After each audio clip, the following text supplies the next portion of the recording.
Mesdames et messieurs, bonsoir et bienvenue à ce nouveau débat placé sur le thème accord de restructuration de la dette avec la Chine. Le Parlement congolais a ratifié l'accord de restructuration de la dette avec la Chine. Cet acte fait jaser dans toutes les sphères de la société congolaise. Si pour certains qui ne comprennent pas les tenants et les aboutissants de cet accord de rééchelonnement de la dette chinoise pour permettre au Congo de conclure enfin un accord avec le FMI, d'autres, par contre, extrapolent, disant que le gouvernement a hypothéqué d'importantes ressources naturelles. C'est donc pour éclairer la lanterne des uns et des autres que nous organisons cette discussion autour de la restructuration de la dette chinoise. Avec moi sur ce plateau, Alphonse Ndongo, il est analyste économique. Bonsoir Alphonse. Bonsoir Alexandre. Comment allez-vous ce soir? Je vais très bien. La forme? La forme, même si je sors d'une petite grippe, mais je pense que je vais maintenant mieux. Et puis c'est la saison sèche. Oui, normalement, on est en phase d'entrée en saison sèche, donc c'est normal qu'on ait un peu parfois des petites grippes. En face de vous, monsieur Alain Akwala Atipo, ancien membre du gouvernement, plusieurs fois ministre, dont celui des zones économiques spéciales. Bonsoir et merci de nous recevoir et surtout de traiter d'un sujet aussi important pour l'avenir économique de notre pays. Et à gauche de Alphonse Ndongo, monsieur Hassan Bouzir, analyste économique. Bonsoir. Bonsoir, monsieur le journaliste. Vous êtes très très connu par les Congolais parce que vous maîtrisez les chiffres. En aura-t-il aujourd'hui? Ben, ça dépend. J'espère qu'il y en aura toujours. On parle économie, on parle finance, donc c'est pas possible les chiffres moi, en vérité. Merci beaucoup. En termes très simples, dites-nous ce que vous entendez, cher monsieur, par restructuration de la dette et pourquoi seulement la dette chinoise a été restructurée, monsieur Alain? Vous savez, restructurer une dette, c'est lorsque, pour prendre un exemple simple, vous êtes simple citoyen, vous vous retrouvez à un moment donné avec des difficultés par rapport à un bailleur de fonds du quartier et que vous avez plus ou moins dépassé le seuil des remboursements qui vous autorisaient par rapport à votre salaire ou des retards de salaire, et vous allez voir justement ce bailleur de fonds pour dire ce que j'avais emprunté, au lieu de le rembourser sur 5 mois, entendons-nous, pour que je puisse, en fonction de mes revenus actuels, vous rembourser par exemple dans 10 mois. Et on va essayer de voir, au lieu de rembourser, admettons, 50 000 francs par mois, on va peut-être revenir à 25 000 francs par mois, mais sur une période beaucoup plus longue. Voilà, grosso modo, ce qu'on entend par une restructuration d'une dette. Et ça se passe également au niveau des États. Et donc aujourd'hui, pour ce qui concerne le Congo, on a un stock de dette très important vis-à-vis de la Chine. On va certainement voir quels sont les projets qui ont été à l'origine justement des endettements. Et le contre-choc pétrolier fait qu'aujourd'hui, notre capacité de remboursement de ces dettes au niveau des services de la dette devienne un peu difficile. Et donc c'était normal qu'en partenaire économique stratégique, que l'État chinois et l'État congolais puissent s'asseoir pour voir comment faire en sorte que nous retrouvons une certaine respiration. Sinon, il aurait été difficile d'aller vers cette étape qui est très importante, qui est l'accord donc avec le Fonds monétaire international. Et pourquoi seulement la dette chinoise, monsieur Alphonse? Pourquoi seulement la dette chinoise? Parce que, comme le disait tantôt Alain, voilà, c'est que le stock de la dette du Congo vers la Chine est, n'est-ce pas, le plus important. C'est-à-dire que nous avons plus de 9 milliards de dollars de dettes que nous avons contactées auprès des traders, auprès de certaines banques qui sont connues, MBA Bank, la Banque de développement de l'État de l'Afrique centrale, la BGFI, et des banques sud-africaines et même gabonaises. Et donc il s'avère que la Chine à elle seule, nous devons à la Chine à elle seule entre 2 et 3 milliards. Le chiffre n'est pas vraiment assez précis, hein. Tantôt, vous lirez dans certains documents, on vous parle de 2 milliards de dollars et dans d'autres, on en parle de 3. C'est quoi je préfère parler de l'intervalle compris entre 2 et 3 milliards de dollars. Ce qui fait que c'est donc la dette la plus importante. Et d'ailleurs, donc, sur recommandation du Fonds monétaire international, il nous a été demandé au Congo de trouver un modus vivendi, notamment donc, de voir comment est-ce qu'on peut restructurer notre dette envers la Chine, étant donné que de l'autre côté, le Congo avait confié à un expert financier, notamment la Banque Lazare, que dirige M. Mathieu Pigas, de pouvoir prendre langue avec certains traders pour restructurer cette dette. C'est pourquoi c'est vraiment, je peux dire, c'était le point focal, notamment la dette chinoise. Et c'est pourquoi, donc, je comprends, ça fait jaser, c'est pourquoi on en parle davantage, parce que c'est là où nous devons trouver un assouplissement pour pouvoir traiter avec le FMI. Il convient de noter que, en rapport avec ce que le ministre venait de dire tantôt, il y a 3 formes de restructuration. Il y a la restructuration par le refinancement, il y a la restructuration qui repose sur le rééchelonnement même de la dette, et il y a enfin la restructuration qui repose sur la possibilité d'un État de bénéficier de l'annulation d'une partie ou de toute la dette. Et donc, je pense que le Congo a opté, dans le cas d'espèce, pour le rééchelonnement. Et c'est pourquoi ça fait certainement jaser, on en parlera au cours de ce plateau. Certaines lectures parlent de 40% que représente cette dette chinoise sur l'ensemble de la dette. Est-ce que ça veut dire que si le Congo n'avait pas contracté cette dette chinoise, avec les 60%, le Congo n'avait pas besoin de faire appel au FMI et que le Congo pouvait se relancer? Je suis en train de vous dire. Bon, en ce qui concerne la dette chinoise, on sait que le bas blesse tout simplement parce qu'il manque de transparence. Le gouvernement ne nous dit pas clairement combien il a contracté comme dette auprès de la Chine. Dans son rapport sur la gouvernance et la corruption, il a parlé que le 19 juin 2006, il avait signé un accord stratégique de partenariat avec la Chine pour 1,6 milliard de dollars. Et en septembre 2018, cette dette dans ce document est évaluée à 2,9 milliards de dollars. En réalité, c'est ça officiellement que le gouvernement dit. Mais quand nous regardons la restructuration de la dette telle qu'elle est indiquée dans le document, on se demande combien fait l'objet de la restructuration, parce qu'en dehors d'Exim Bank, vous avez d'autres partenaires en Chine à qui le Congo doit de l'argent. Donc le gouvernement ne nous dit pas combien il a contracté auprès de la Chine, et pour les 8 contrats objets de crédit, objets des accords de restructuration, le montant est de combien? On ne connaît pas quel est le montant. On nous dit juste, voilà, on a réussi à restructurer la dette sans que le document ne soit rendu disponible même auprès des parlementaires. Mais on leur dit, adoptez quand même, ratifier l'accord, et ils l'ont fait. La question de savoir c'est combien, parce qu'on sait que l'engagement de remboursement va jusqu'en 2046 ou 48.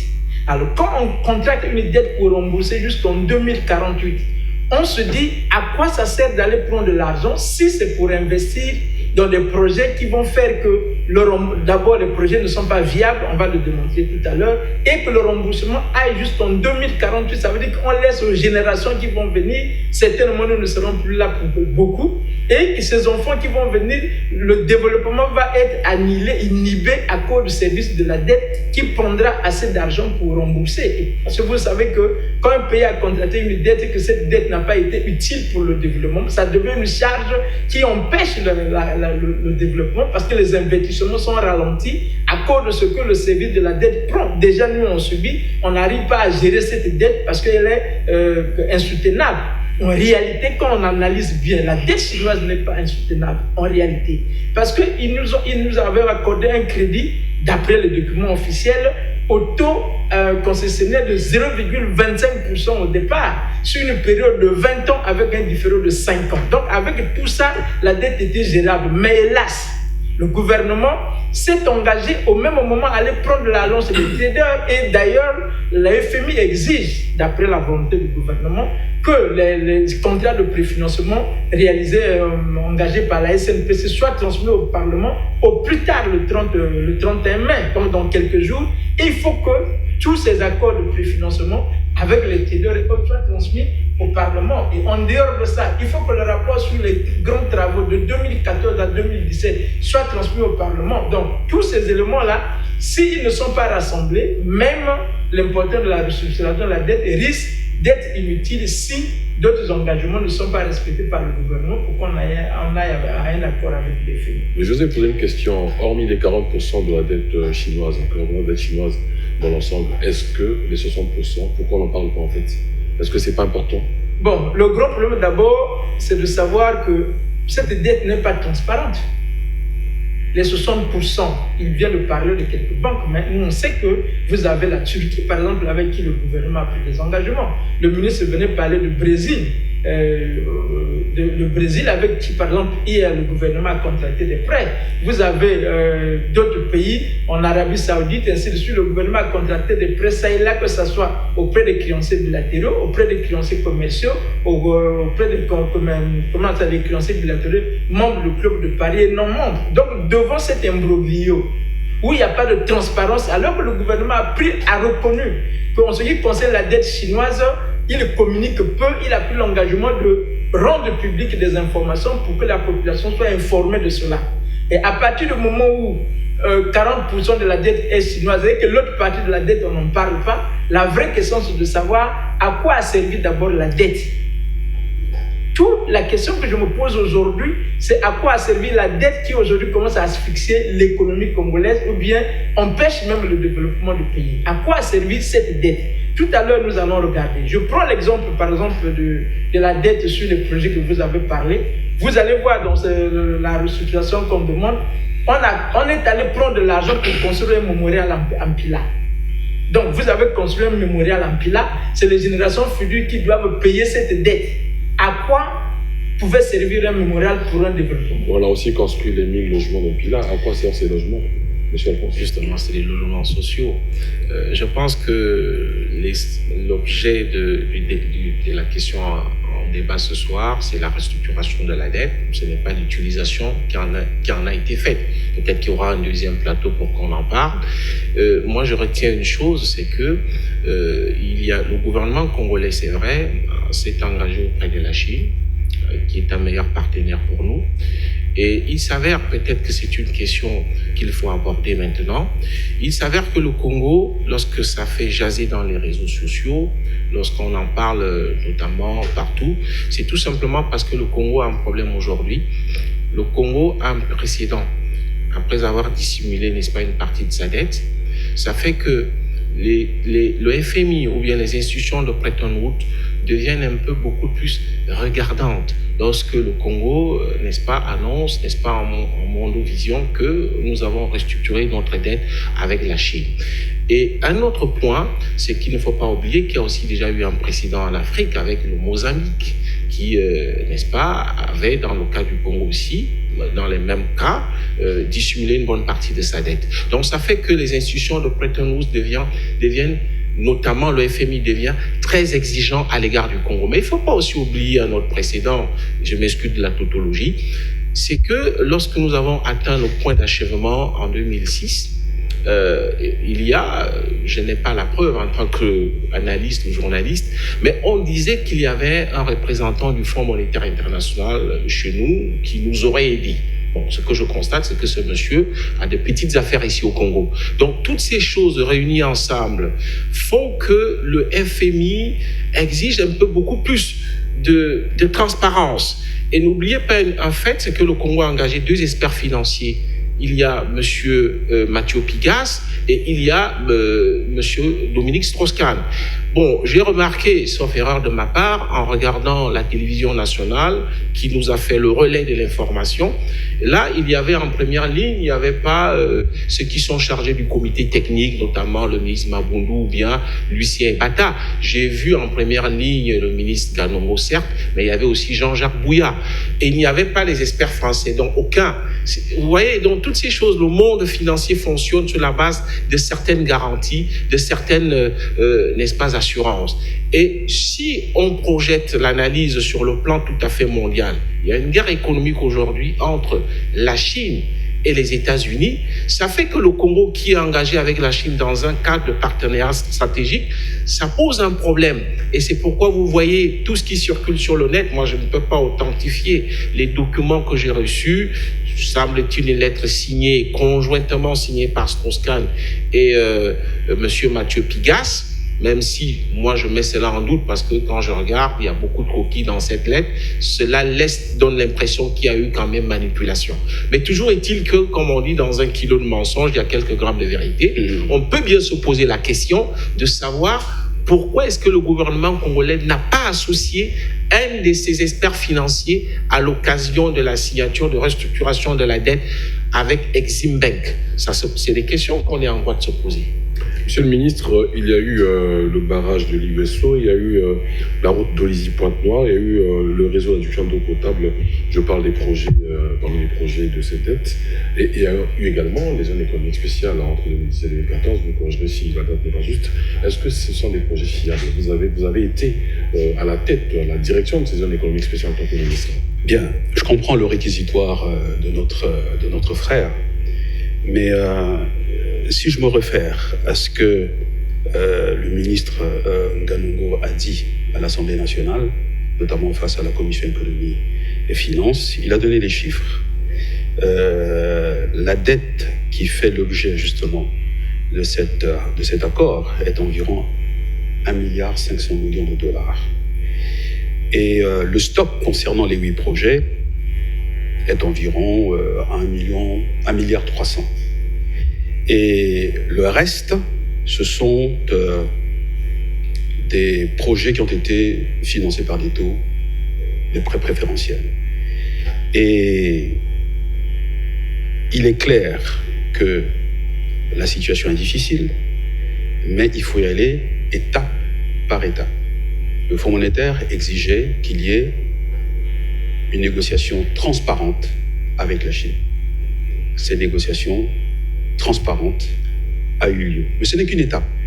Ça ne veut pas dire que nous sommes arrivés au bout, si vous voulez, de notre peine, parce que c'est un vrai parcours de combattants.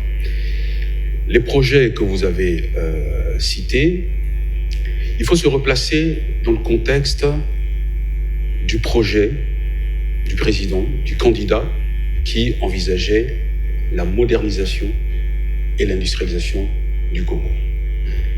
Tout cela se fait à partir des infrastructures qu'on devait construire.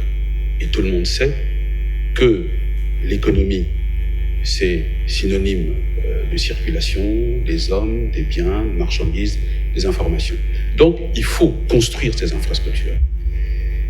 Et la finalité, c'est que ces infrastructures puissent créer un environnement propice à l'émergence d'une économie réelle. D'où l'ambition de diversifier notre économie. Les zones économiques, je dirais que c'est le bout de la chaîne. Même si quelque part, elles sont au cœur de la stratégie de la diversification de l'économie. Mais ces zones ont fait l'objet d'un certain nombre d'études. On ne va pas revenir sur ça. Infrastructurelles, économiques, industrielles, marketing, démographique, etc. Donc, je reviens sur le fait que le contre-choc pétrolier surprend tout le monde.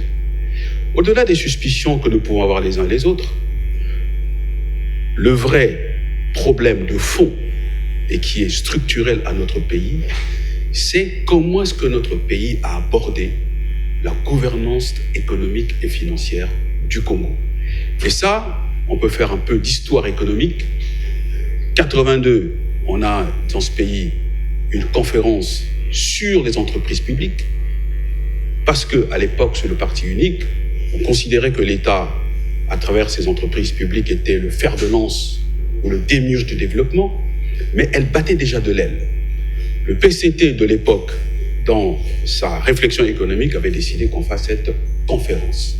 Elle a été faite en 82, décision prise, 300 millions de francs CFA d'investis pour pouvoir redynamiser ces entreprises. Modification du statut du directeur général, qui devient directeur général, président du conseil d'administration. C'était dans le cadre, si vous voulez, de la trilogie déterminante. Mais qu'est-ce que ça nous emmenait à quoi? Ça nous emmenait en réalité au premier programme d'ajustement structurel. Précédé par quoi? Et c'est pour ça qu'il faut que nous apprenions à parler de ces questions de manière dépassionnée et technique. Qu'est-ce qui se passe dans notre temps? Dans notre temps, vous avez toute cette espèce de mouvement social au niveau des syndicats qui considèrent que, à cause du pétrole, chaque entreprise publique devait avoir sa convention collective. Par exemple, la SNE avait droit à une convention collective. Ces entreprises avaient toutes un 13e mois, mais tout ça, ça pèse sur les finances publiques, d'où les subventions. Nos entreprises publiques ont toujours été subventionnées, depuis toujours. Et l'État, principal actionnaire, qui subventionne, quel est le retour sur investissement? Peanuts. Donc on sort de là, on arrive au programme d'ajustement structurel renforcé, donc à l'époque du président Pascal Lissouba, et là, Dieu merci, je me retrouve dans le cadre d'un contrat Banque mondiale, c'est pour ça que j'en parle un peu, à travailler au comité de privatisation comme consultant en communication. Je découvre justement le désastre de notre économie. Déjà à l'époque, les 6 entreprises stratégiques, eau, électricité, téléphone, hydrocarbures, prenaient déjà près de 8% de notre PIB. Quelles sont les réformes que nous avons engagées depuis? Aucune. Et nous rentrons après dans des déstructurations, les guerres civiles, etc. Alors,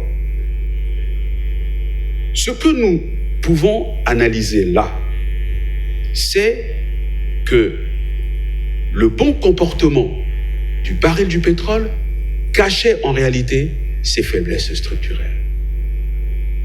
Et donc, lorsque, le président lui-même, qui est très expérimenté, qui a vécu cette époque où les syndicalistes voulaient changer les conventions collectives, il a été mis en minorité. À l'époque, il faut être honnête, il avait dit que ce sont des mesures suicidaires. Mais comme il a été mis en minorité et que ça précédait la démocratisation, etc., ces conventions ont été adoptées. Mais quel est le coût économique de ces mesures? Personne ne l'analyse.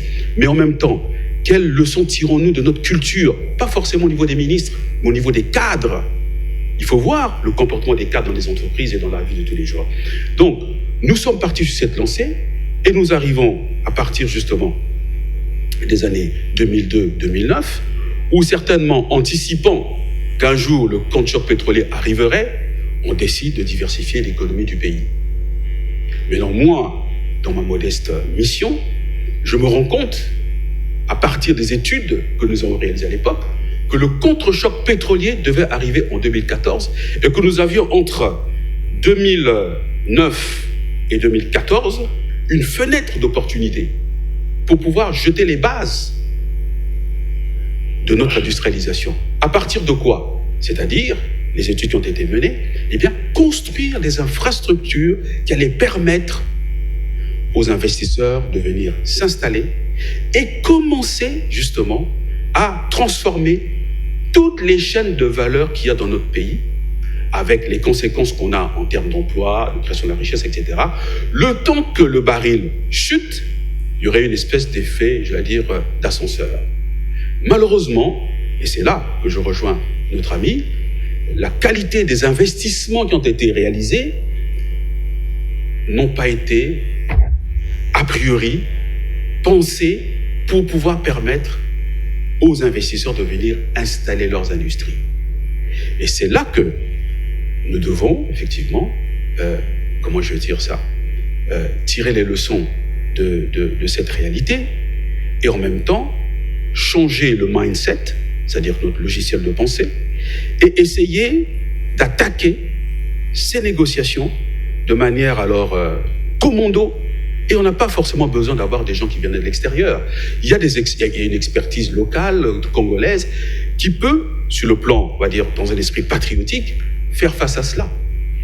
Pour finir sur ce point, vous parlez des zones économiques. Pourquoi j'ai dit que c'était le cœur et en même temps la finalité? Parce que les études ont montré que ce pays, qui n'a que 5 millions d'habitants, a un potentiel de création de richesse en termes d'impact sur la croissance économique, sur le PIB, de 5 milliards de dollars par an.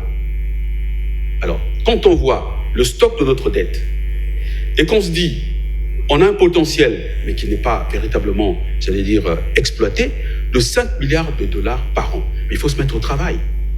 Et lorsque je vois qu'avec la Chine, parce que c'est la dette la plus importante, il y a, je crois, à peu près 33% de remboursement de cette dette sur les 3 premières années, et le reste, il y a une maturité à 15 années, mais il faut que le gouvernement, il faut que le pays mette en place un programme d'urgence, de redressement triennal. On attaque sur quoi? Tout en maintenant nos négociations avec le Fonds monétaire, mais quelle stratégie adoptons-nous pour que sur les 15 années à venir, cette dette, nous puissions, j'allais dire, l'éteindre. Il y a même des remboursements anticipés. Et je vais vous surprendre en concluant que ce pays, en réalité, avec une gouvernance économique et financière digne des pays tels que Singapour, l'île Maurice, et ça m'a été dit, on a un potentiel de 0 endettement. Monsieur Arsène. Bon, merci beaucoup. Monsieur le ministre, je vous ai vraiment bien écouté. Mais la seule chose que je voulais d'abord souligner, c'est que, en ce qui concerne les investissements qui ont été réalisés, ce qu'il faut retenir, c'est que le Congo n'avait pas besoin de prendre de l'argent et il ne l'a pas réellement pris pour les investissements. Pourquoi? De 2010 à 2016, rien que le revenu pétrolier ont fait 14 475 milliards de francs CFA, d'après les rapports KPMG complétés par les rapports ITIE. Et le gouvernement, dans ses lois de règlement de 2010 à 2015, déclare avoir investi 7 875 milliards de francs CFA et il n'a emprunté que 1 525 milliards pour ces investissements. Donc tout a été fait avec les ressources propres en dehors des 1 525 milliards qu'il a eu à prendre auprès des partenaires pour ces investissements. Et avec l'Exim Bank, le Congo a eu à déposer dans le compte séquestre qui allait garantir ces investissements de 2011 à 2016, 3 592 milliards de francs CFA en garantie de ces remboursements à Exim Bank. Au regard de tous ces chiffres, on se pose la question aujourd'hui, qui ment à qui? Qu'est-ce que l'argent emprunté a finalement servi quand on sait que le gouvernement, parce que je sais que les lois de règlement portent le sceau du président de la République adopté en Conseil des ministres, transmis au Parlement, le Parlement adopte et puis le gouvernement, le président de la République promulgue. À partir du moment où le président de la République promulgue pour dire voici les chiffres des dépenses réelles que j'ai eu à faire. Et que nous nous retrouvons quelque temps après dans une situation où on se rend compte que les dépenses qui sont précisées dans les lois de règlement comme ayant été faites, il y a d'autres dépenses cachées, alors que les mêmes investissements, la justification des dépenses a été faite dans la loi de règlement. À quoi a servi cet argent? Parce que l'argent qui a servi aux investissements est bien décrit dans les lois de règlement. Par rapport à chaque budget, nous avons prévu les investissements de temps, on a dépensé de temps, et c'est clair dans les documents et c'est adopté par le Parlement. Comment expliquer que finalement on se retrouve? Et non seulement ça, le gouvernement, comme vous avez pu le dire, sachant qu'il pouvait avoir un choc pétrolier, a mis en 2006 un compte de stabilisation à la Banque centrale. Le rôle de ce compte était d'amortir le choc de telle sorte que les budgets ne soient pas déficitaires. Quand les budgets seront déficitaires, que cet argent puisse couvrir les pertes pour que les investissements, le développement continue. Qu'est-ce qui explique que on se retrouve finalement avec 0 franc en ce qui concerne le compte de stabilisation, alors qu'en 2014, le Congo était le pays qui avait plus de réserves dans la zone CEMAC. Donc, vu déjà ces questions, c'est là où je dis qu'il n'y a pas de transparence. Pourquoi je dis qu'il n'y a pas de transparence?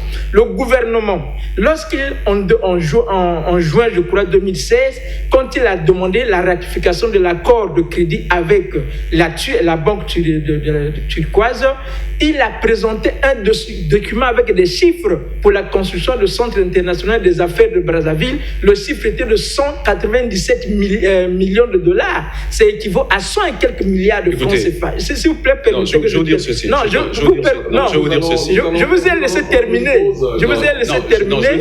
Permettez que je termine. Tout ça, je connais. Non, s'il vous plaît, monsieur le ministre. Tout ça, je sais. Maintenant, qu'est-ce qu'on fait? Monsieur le ministre, s'il vous plaît. Oui, j'arrive. Qu'est-ce qu'on fait? Je vais arriver. Mais le problème, c'est que vous ne pouvez pas aujourd'hui. Qu'est-ce qu'on fait maintenant? Parce que un parti risque de courir comme ça. Donc prenons une pause, nous revenons pour répondre à la question. Qu'est-ce qu'on fait? Qu'est-ce qu'on fait? La question de savoir. Les responsabilités seront établies. Pour, sur le plan. Pour répondre à cette dette. Nous prenons une pause.